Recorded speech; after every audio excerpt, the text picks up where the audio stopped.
Video ini disponsori oleh Syam Creative Design.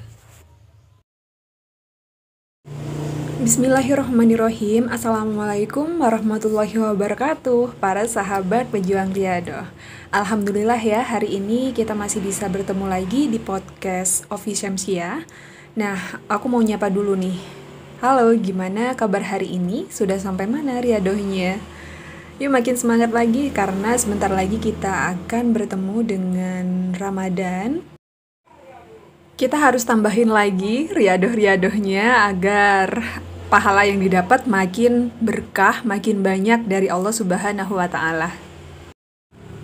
Syukur alhamdulillah hari ini masih diberi kesempatan sama Allah Subhanahu wa Ta'ala untuk bisa share ke kalian tentang testimoni keajaiban sholawat dan WI40H.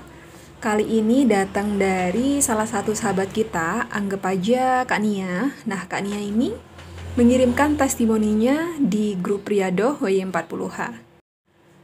Di testimoninya, Kak Nia ini bercerita bahwa sempat terlilit hutang karena biaya kuliah, kayak gitu ya teman-teman. Tapi alhamdulillah berkat amalan-amalan Riyadhahnya, semua masalah yang dihadapi itu bisa diatasi, dan salah satunya bisa lunas hutang. Nggak cuma lunas hutang aja, tapi setelah itu banyak banget keajaiban yang beliau dapatkan dari Riyadhah ini. Seperti apa testimoninya, kita langsung aja ya bacain.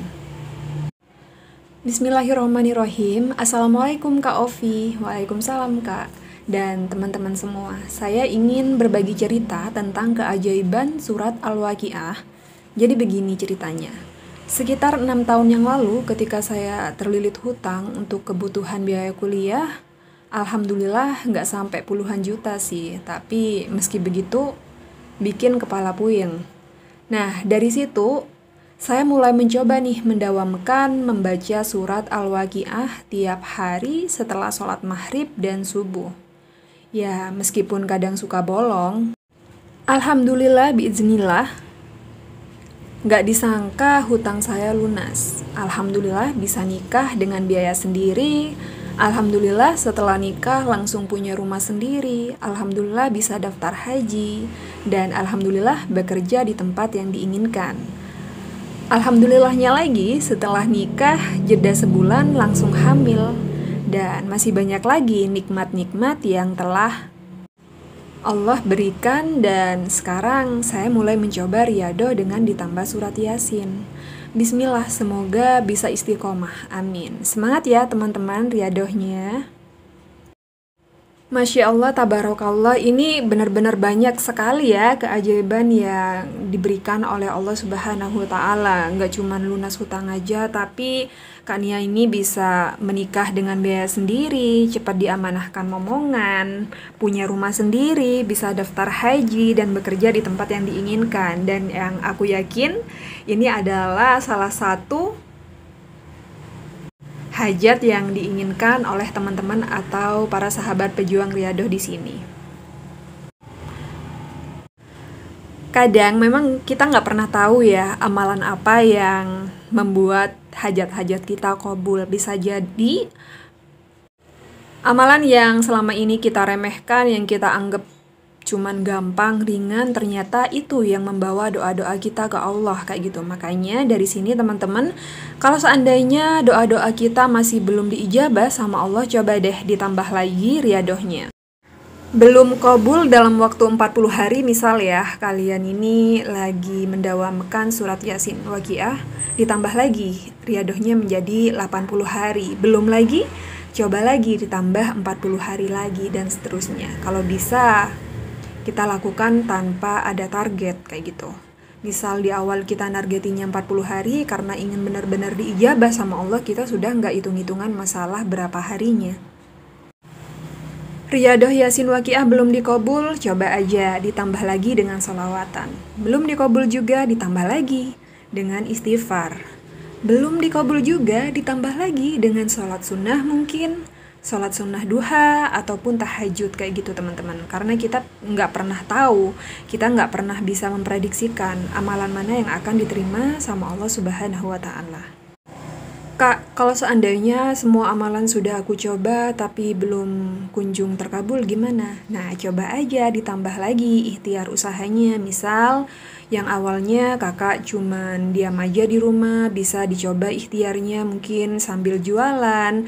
Karena kita nggak tahu ya, yang namanya rezekinya Allah itu melalui apa kita nggak tahu. Bisa jadi dari wasilah jualan kita, bisa jadi wasilah dari pekerjaan kita, atau ikhtiar-ikhtiar yang lainnya. Dan ini sudah banyak banget testimoni dari teman-teman.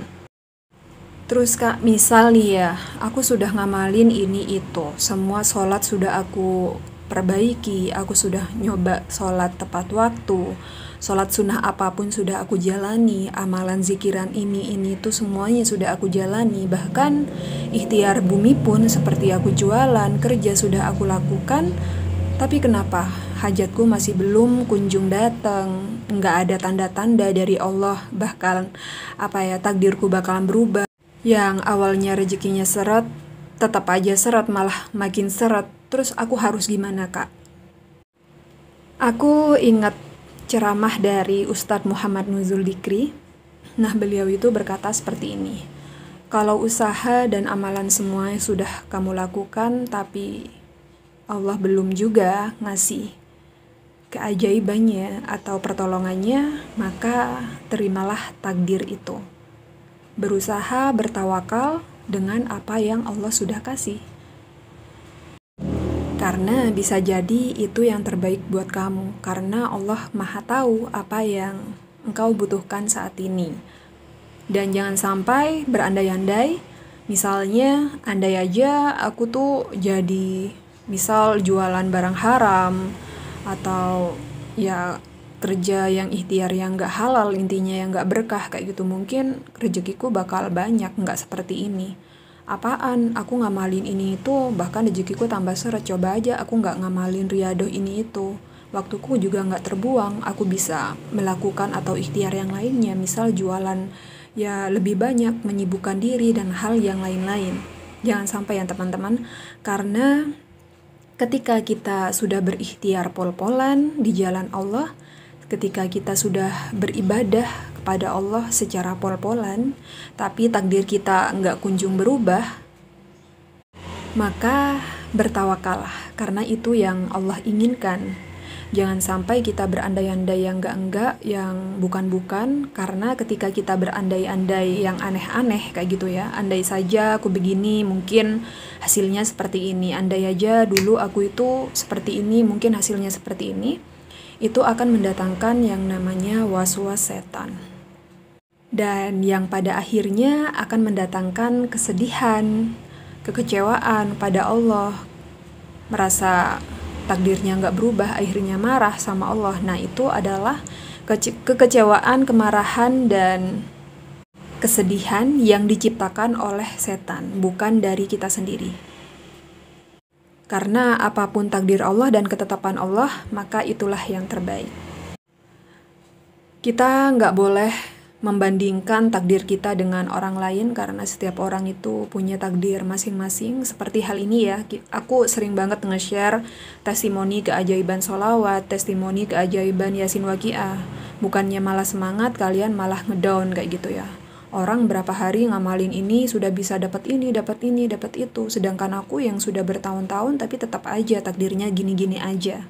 Kita nggak boleh membanding-bandingkan takdir yang sudah ditetapkan sama Allah, karena itu juga termasuk dalam was-was setan kayak gitu teman-teman. Ya udah, kita bersabar aja, kita nantikan aja apa sih rencana Allah buat hidup kita. Insya Allah itu yang terbaik. Jadi tugas kita hanya tetap beribadah, tetap menjalankan riyadhah, berusaha mendekat diri sama Allah. Apapun yang Allah takdirkan di hidup kita, yakini aja itu yang terbaik. Ya gitu aja podcast kali ini, semoga ini jadi bahan motivasi buat kalian untuk lebih semangat lagi ngamalin riyadhahnya. Kita jumpa lagi di podcast berikutnya. Wassalam.